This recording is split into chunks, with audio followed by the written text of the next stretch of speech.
श्री गणेशाय नमः। श्री सीतारामाभ्यां नमः। श्री हनुमते नमः। श्री उमापतये नमः। श्री गुरुवे नमः। सब संतन की जय जय।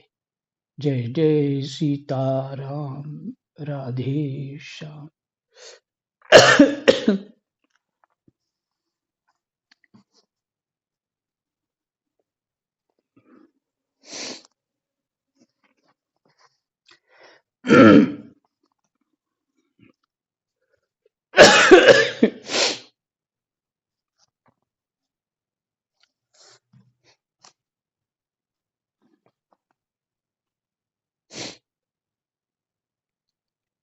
एकादश स्कंद,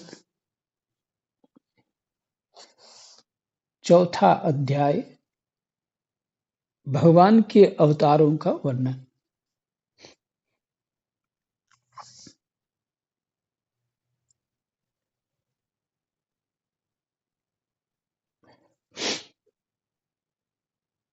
कृष्णाय वासुदेवाय हरये परमात्मने प्रणतः क्लेशनाशाय गोविंदाय नमो नमः।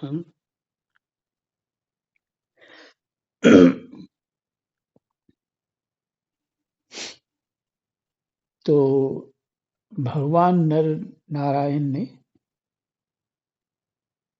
कामदेव को, अप्सराओं को और जो साथ आए थे उन सबका स्वागत किया।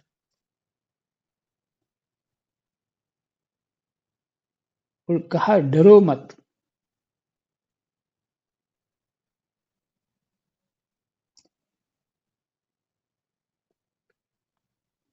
फिर कामदेव जी भगवान की महिमा गाने लगे।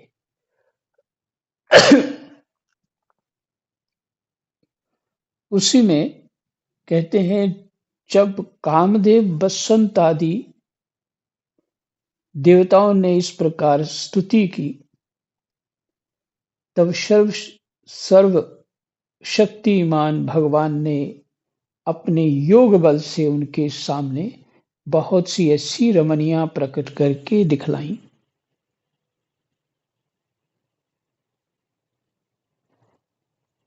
अपने योग बल से उनके सामने बहुत सी ऐसी रमणियां प्रकट करके दिखलाई जो अद्भुत रूप लावण्य से संपन्न और विचित्र वस्त्रालंकारों से सुसज्जित थी तथा भगवान की सेवा कर रही थी।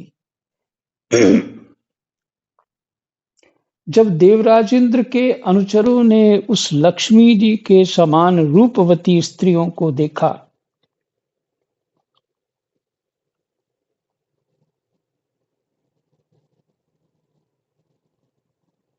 तब उनके महान सौंदर्य के सामने उनका चेहरा फीका पड़ गया।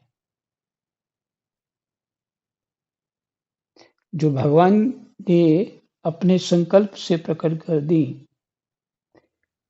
उनको देख अप्सराएं जो हैं उनका चेहरा फीका पड़ गया।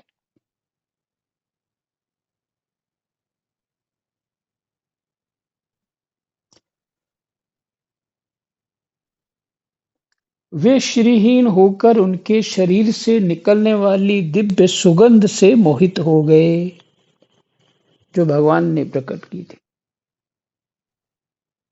उनके शरीर से दिव्य सुगंध।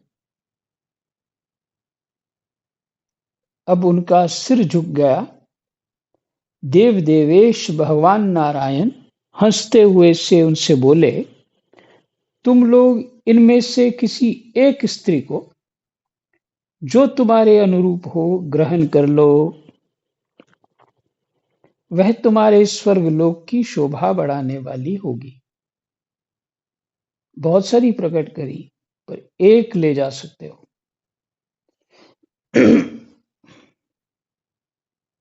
देवराजेंद्र के अनुचरों ने जो आज्ञा कहकर भगवान के आदेश को स्वीकार किया, तथा उन्हें नमस्कार किया। फिर उनके द्वारा बनाई हुई स्त्रियों में से श्रेष्ठ अप्सरा उर्वशी को आगे करके वे स्वर्गलोक में गए। वहां पहुंचकर उन्होंने इंद्र को नमस्कार किया तथा भरी सभा में देवताओं के सामने भगवान नर नारायण के बल और प्रभाव का वर्णन किया। उसे सुनकर देवराज इंद्र अत्यंत भयभीत और चकित हो गए।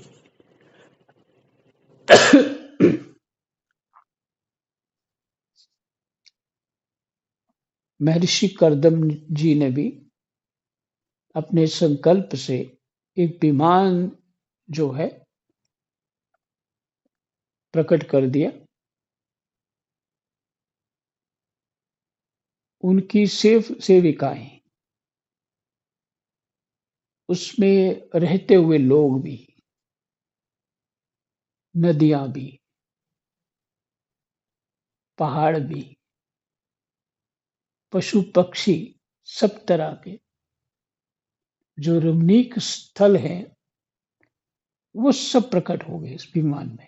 कितना बड़ा विमान होगा, पूरा शहर के समान था वो। माता देवहूति जी के लिए कर्दम जी ने एक संकल्प से सब प्रकट कर दिया।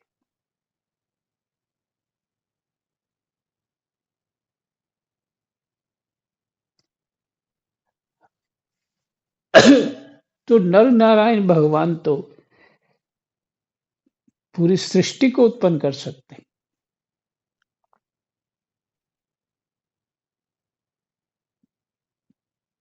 तो इंद्र जो है भगवान नर नारायण को समझ नहीं पाए कौन है, तो भय हो गया।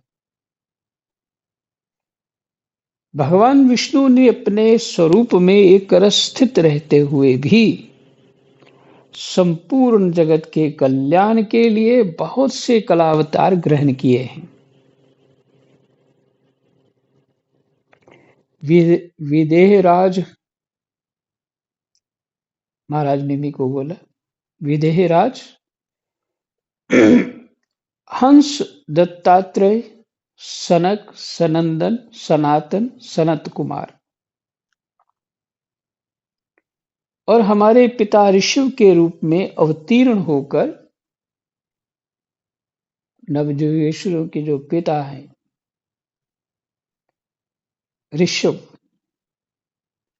के रूप में अवतीर्ण होकर उन्होंने आत्म साक्षात्कार के साधनों का उपदेश किया।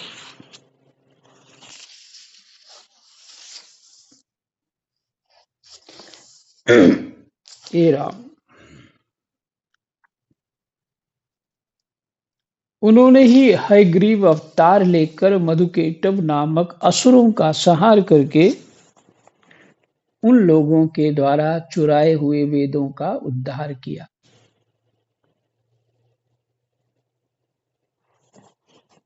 पीछे वाला पढ़।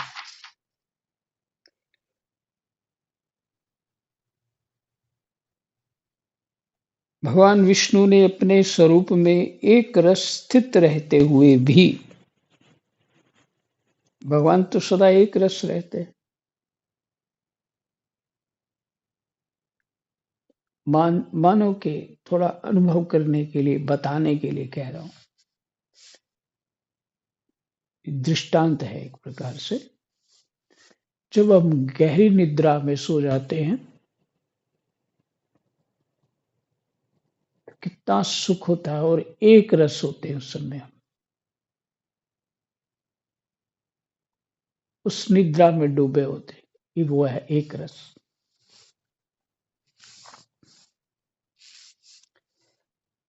और इससे भी कई गुना बढ़कर, ये तो दृष्टांत है, कुछ ऐसा ही भगवान उस एक रस का पूरा सागर है।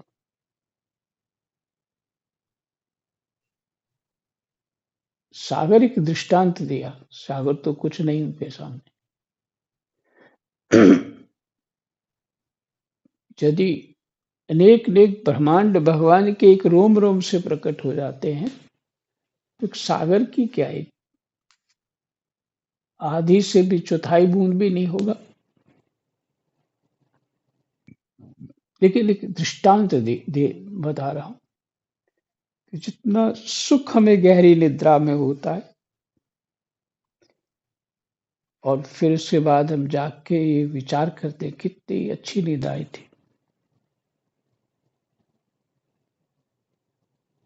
उससे कई गुना ज्यादा वो सुख जो है वो आत्म प्राप्ति का होता है।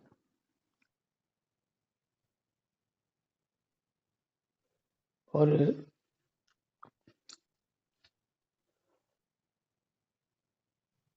वह भगवान का एक रस रूप है, क्योंकि भगवान तक तो वाणी पहुंच नहीं पाती, लेकिन ये सब जो बताया जा रहा है समझाने के लिए।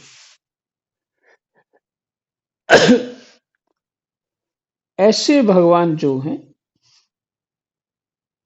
ऐसी स्थिति में रहते हुए भी संपूर्ण जगत के कल्याण के लिए बहुत से कलावतार ग्रहण किए हैं। संपूर्ण जगत के कल्याण के लिए बहुत से कलावतार ग्रहण किए हैं।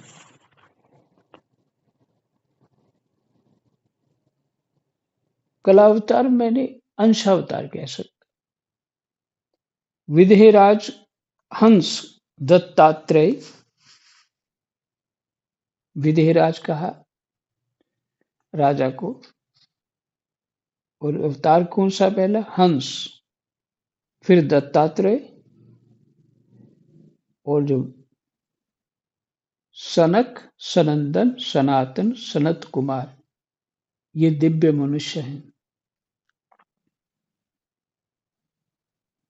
और हमारे पिता ऋषभ के रूप में अवतीर्ण होकर उन्होंने आत्म साक्षात्कार के साधनों का उपदेश किया कि आत्म साक्षात्कार कैसे होगा।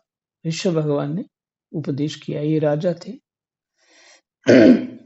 उन्होंने ही हयग्रीव अवतार लेकर मधु केटव नामक असुरों का संहार करके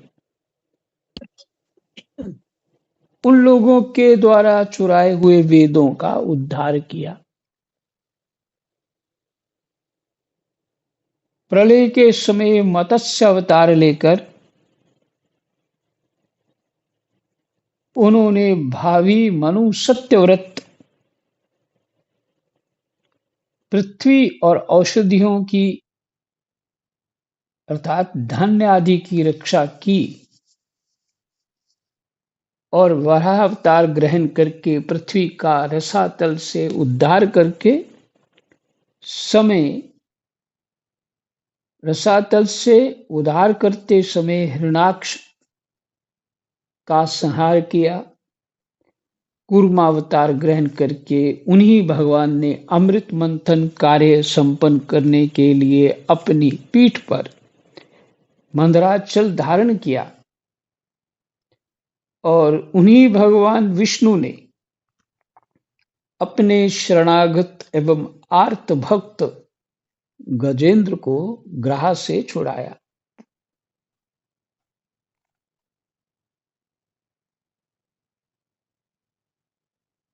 एक बार बालखिल्य ऋषि तपस्या करते करते अत्यंत दुर्बल हो गए थे।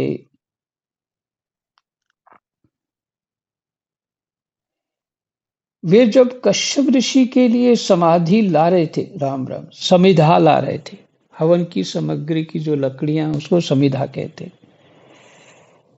ला रहे थे, तब थक कर गाय के खुर से बने हुए गड्ढे में गिर पड़े, मानो समुद्र में गिर गए हों। क्यों ऐसा क्यों हुआ? क्योंकि उनका स्वरूप ही एक अंगूठे के बराबर है, उन बाल खिल्ले ऋषियों का। जो हमारा अंगूठा है इतने ही बड़े हैं बस, वो 60,000 हैं, वो तप में रहते हैं।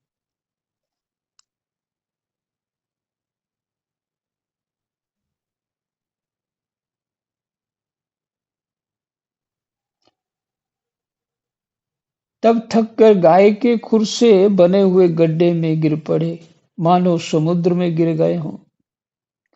उन्होंने जब स्तुति की, तब भगवान ने अवतार लेकर उनका उद्धार किया।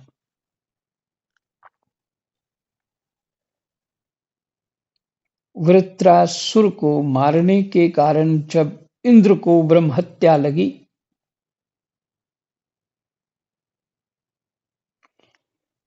है ये असुर, लेकिन ब्राह्मण गोत्र का था। ब्रह्म हत्या लगी और वे उसके भय से भागकर छिप गए। ब्रह्म हत्या से भागकर छिप गए इंद्र। तब भगवान ने उस हत्या से इंद्र की रक्षा की, और जब असुरों ने अनाथ देवांगनाओं को बंदी बना लिया, तब भी भगवान ने ही उन्हें असुरों के चंगुल से छुड़ाया। जब हिरण्यकशिपु के कारण प्रहलाद आदि संत पुरुषों को भय पहुंचाने राम राम जब हिरण्यकशिपु के कारण प्रहलाद आदि संत पुरुषों को भय पहुंचने लगा, तब उनको निर्भय करने के लिए भगवान ने नरसिंहावतार ग्रहण किया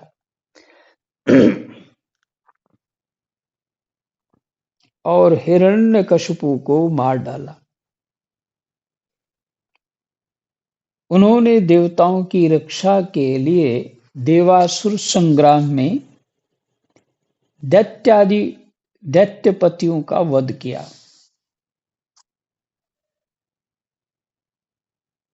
उन्होंने देवताओं की रक्षा के लिए देवासुर संग्राम में दैत्यपतियों का वध किया और विभिन्न मनवंतरों में अपनी शक्ति से अनेकों कलावतार धारण करके त्रिभुवन की रक्षा की।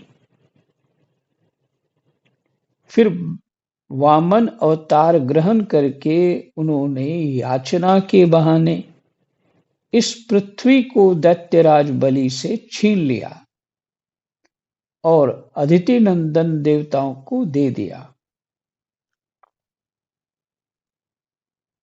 परशुराम अवतार ग्रहण करके उन्होंने ही पृथ्वी को 21 बार क्षत्रियहीन किया। परशुराम जी तो है वंश का प्रलय करने के लिए मानो भृगुवंश में अग्नि रूप से ही अवतीर्ण हुए थे।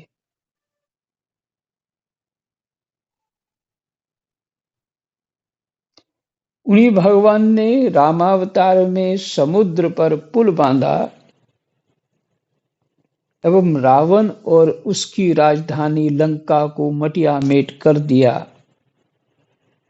उनकी कीर्ति समस्त लोकों के मल को नष्ट करने वाली है। सीतापति भगवान राम सदा सर्वदा सर्वत्र विजयी ही विजयी हैं। राजन, अजन्मा होने पर भी पृथ्वी का भार उतारने के लिए ही भगवान यदुवंश में जन्म लेंगे।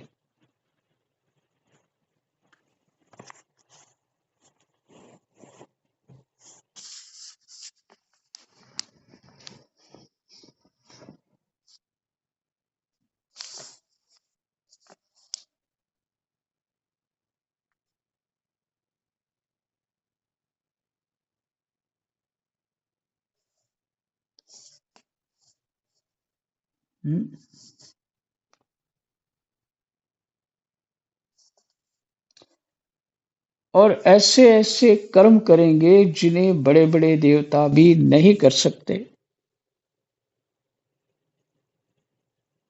फिर आगे चलकर भगवान ही बुद्ध के रूप में प्रकट होंगे और यज्ञ के अनाधिकारियों को यज्ञ करते देखकर अनेक प्रकार के तर्क वितर्कों से मोहित कर लेंगे।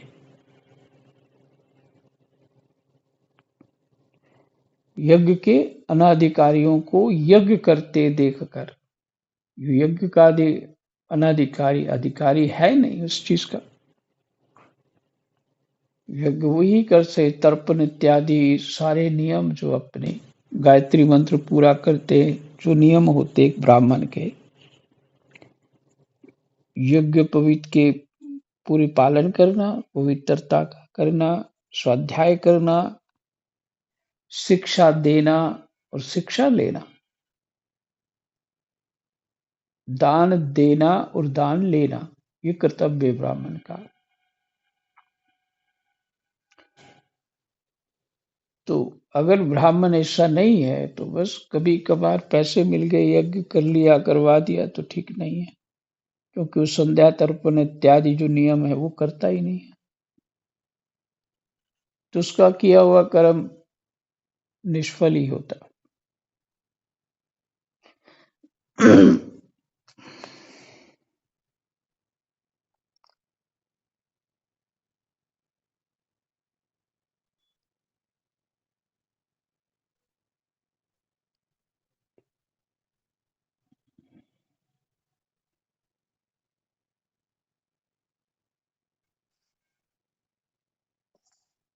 फिर आगे चलकर भगवान ही बुद्ध के रूप में प्रकट होंगे। यज्ञ के अनधिकारियों को यज्ञ करते देखकर अनेक प्रकार के तर्क वितर्कों से मोहित कर लेंगे और कलयुग के अंत में कल की अवतार लेकर वे ही शूद्र राजाओं का वध करेंगे। महाबाहु विधेयराज, भगवान की कीर्ति अनंत है। महात्माओं ने जगतपति भगवान के ऐसे ऐसे अनेकों जन्म और कर्मों का प्रचुरता से गान भी किया है।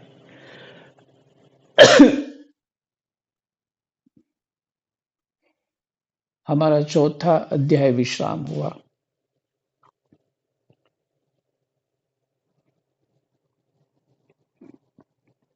चौदह राजा मौन होंगे, कुछ ऐसा भविष्य पुराण में लिखा है। ये मौन राजा कौन होंगे? ये जो अभी हमें चल रहा है, जो हमारा समय, 14 राष्ट्रपति कह लीजिए या ऐसे, उसके बाद इधर भी कोई राजा स्थापित हो जाएगा जो धर्म की स्थापना करेगा।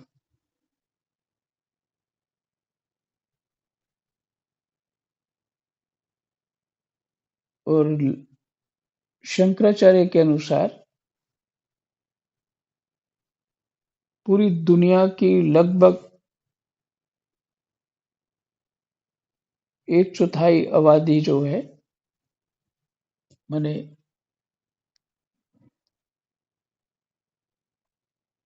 आधी से ज्यादा हिंदू हो जाएगी।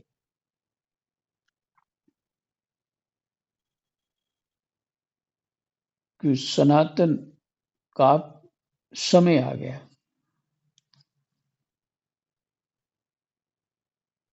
और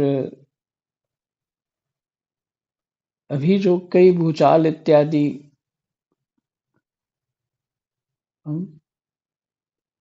बहुत कुछ होगा,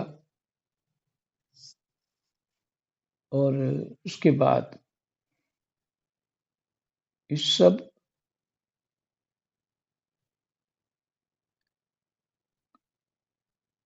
महापुरुषों के द्वारा, सनातनियों के द्वारा किसी को राजा बना दिया जाएगा, ऐसा है। देखें क्या होता है।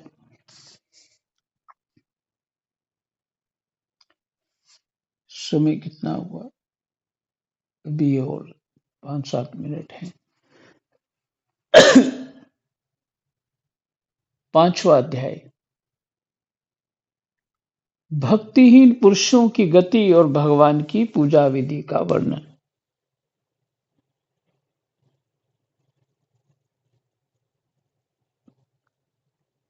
राजा निमि ने पूछा, योगीश्वरों, आप लोग तो श्रेष्ठ आत्मज्ञानी और भगवान के परम भक्त हैं, कृपा करके ये बतलाइए कि जिनकी कामनाएं शांत नहीं हुई हैं, लौकिक पारलौकिक भोगों की लालसा मिटी नहीं है, और मन एवं इंद्रियां भी वश में नहीं है, तथा जो प्रायः भगवान का भजन भी नहीं करते, ऐसे लोगों की क्या गति होती है। अब 8वें योगीश्वर चमस जी ने कहा, प्रश्न को फिर थोड़ा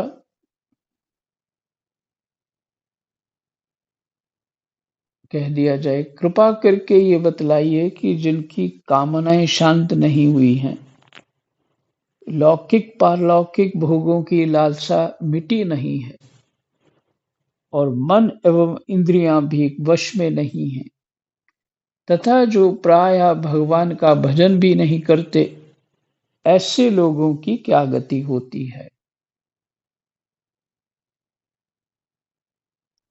देखिए, साधकों को प्रश्न करना भी नहीं आता है ना, क्या प्रश्न करें।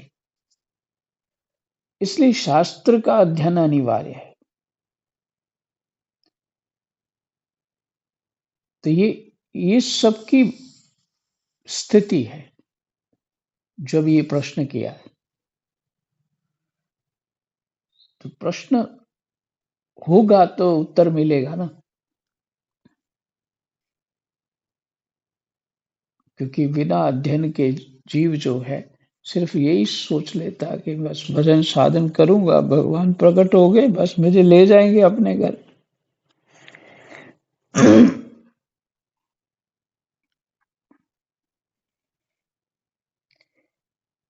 बिना सत्संग के, बिना शास्त्र अध्ययन के अपने अंतःकरण को शुद्ध करना बहुत कठिन है, संभव ही नहीं प्राय। हाँ, किसी महापुरुष का संग हो तो संभव है, अन्यथा बिल्कुल नहीं, संभव नहीं है। अब 8वें योगेश्वर चमस जी ने कहा, राजन, विराट पुरुष के मुख से सत्व प्रधान ब्राह्मण, भुजाओं से सत्व रज प्रधान क्षत्रिय, जांघों से रजा राम राम रज तम प्रधान वैश्य, और चरणों से तमा प्रधान शूद्र की उत्पत्ति हुई है।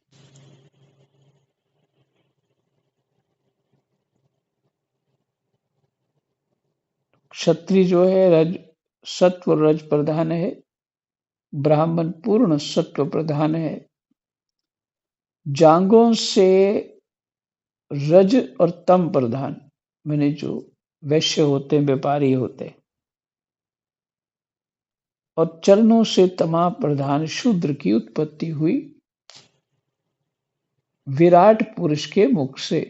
ये सब हुआ, ब्राह्मण हुए, क्षत्रिय, वैश्य और शूद्र हुए। अच्छा, ये मत मान लीजिएगा कि शूद्र छोटे हो गए और वो बड़े हो गया कोई, ऐसा ऐसा मत मानिए, क्योंकि ये तो सब कुछ भगवान का दिव्य स्वरूप ही तो है। बाबा दृष्टांत देते थे इस विषय में। चीनी का घोड़ा बना दिया जाए, जो पहले बिकता था बाजार में, शायद होली लोहड़ी पे बिकते थे ऐसे पतासे और ये सब, घोड़ा ये इस तरह से कुछ बनाया होता था उन्होंने, खिलौने वगैरह चीनी के। अब तो उसका पैर खा लो या सिर खा लो उसको, उस चीनी के घोड़े का, तो सब जगह चीनी ही चीनी है। इसी तरह विराट पुरुष जो है सब जगह जगह एक रस है,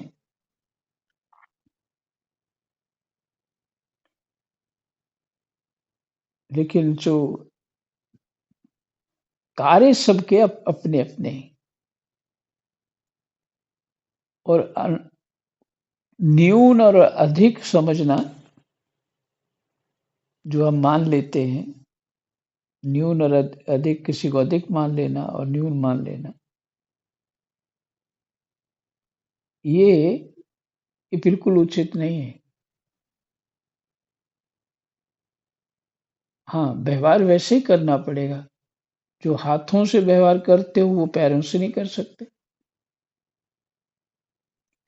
हाथों को हर जगह आप इस्तेमाल कर सकते हैं, पैर को हर जगह इस्तेमाल नहीं कर सकते, अशुद्ध माना जाएगा।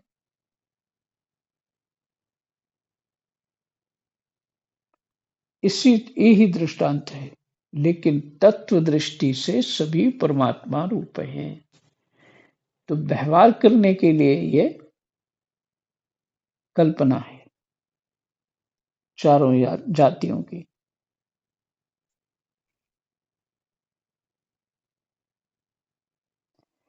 जिससे भगवान ही ब्रह्मा हो गए, भगवान ही विष्णु हो गए, भगवान ही महेश हो गए। उसी तरह बिल्कुल ऐसे ही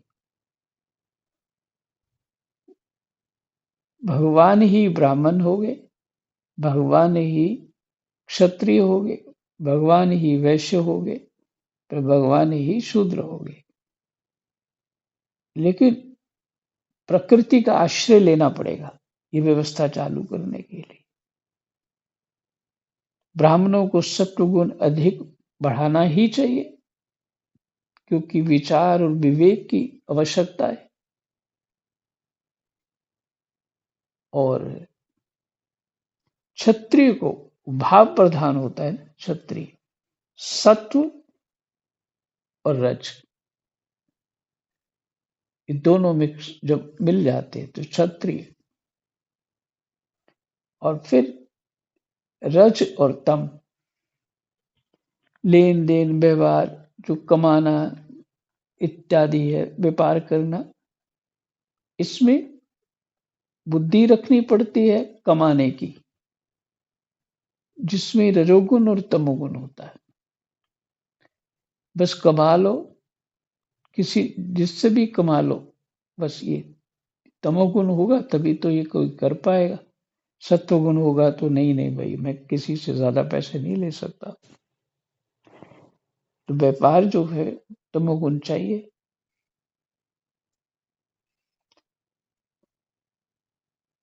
और वैश्य जो शूद्र है वो पूर्ण तमोगुण, वो कर ही सेवा ही कर सकते हैं, शरीर ही ऐसा है, मनस्थिति ऐसी है, बुद्धि की स्थिति ऐसी है। तो वो उसी सेवा के द्वारा भगवती प्राप्त कर लेते हैं। वैसे अपनी सेवा के द्वारा, जो उनको शास्त्र में कर्म बताया है, सबका भरण पोषण करना वैश्य का कर्तव्य है, तो वो भी भगवत प्राप्ति कर लेते हैं, वैश्य भी। और क्षत्रिय भी जो धर्म उनका, वो भी भगवत प्राप्ति कर लेते हैं। और ब्राह्मण तो है ही भगवत प्राप्ति के लिए। और हर जीव इन सभी जातियों में जाता है, कोई नहीं बचता। नारद भी तो गए थे। इस नारद होने से पहले वो कौन थे? दासी पुत्र थे।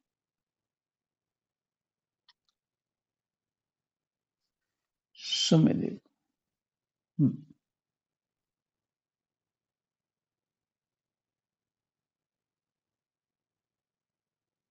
उन्हीं उन्हीं की जांघों से गृहस्थाश्रम, हृदय से ब्रह्मचर्य, वक्षस्थल से वानप्रस्थ और मस्तक से सन्यास, ये चार आश्रम प्रकट हुए। इन चारों वर्णों और आश्रमों के जन्मदाता स्वयं भगवान ही हैं। ब्राह्मणों ने नहीं बनाया इसको, गीता में भी इसका वर्णन है। और पुराणों में वर्णन है। भगवान इन आश्रमों के जन्मदाता स्वयं भगवान ही हैं। वही इनके स्वामी, नियंता और आत्मा भी हैं। इसलिए इन वर्ण और आश्रम में रहने वाला जो मनुष्य भगवान का भजन नहीं करता, बल्कि उल्टा उनका अनादर करता है, वह अपने स्थान, वर्ण, आश्रम और मनुष्य योनि से भी च्युत हो जाता है, माने गिर जाता है। च्युत होना माने गिर जाता। और अच्युत होता है जो नहीं गिरता, और भगवान का एक नाम है अच्युत। साधुओं का गोत्र होता है वैष्णव का अच्युत।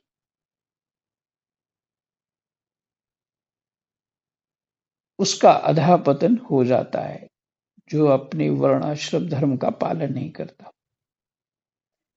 बहुत सी स्त्रियां और शूद्र आदि भगवान की कथा और उनके नाम कीर्तन आदि से कुछ दूर पड़ गए हैं, क्योंकि गृहस्थ के काम भी तो बहुत होते हैं, इसलिए दूर पड़ गए हैं। वे आप जैसे भगवत भक्तों की दया के पात्र हैं। आप लोग उन्हें कथा कीर्तन की सुविधा देकर उनका उद्धार करें। यहीं तक पाठ करते हैं। प्रश्न तो आपने सुन ही लिया, जो किस तरह के लोगों के लिए कोई उपाय बताइए। तो ये उपाय बता रहे हैं। जय जय सीताराम, राधे श्याम। कृष्णाय वासुदेवाय हरये परमात्मने प्रणतक्लेशनाशाय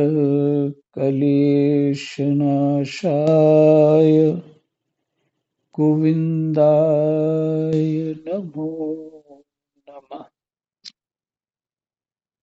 जय जय।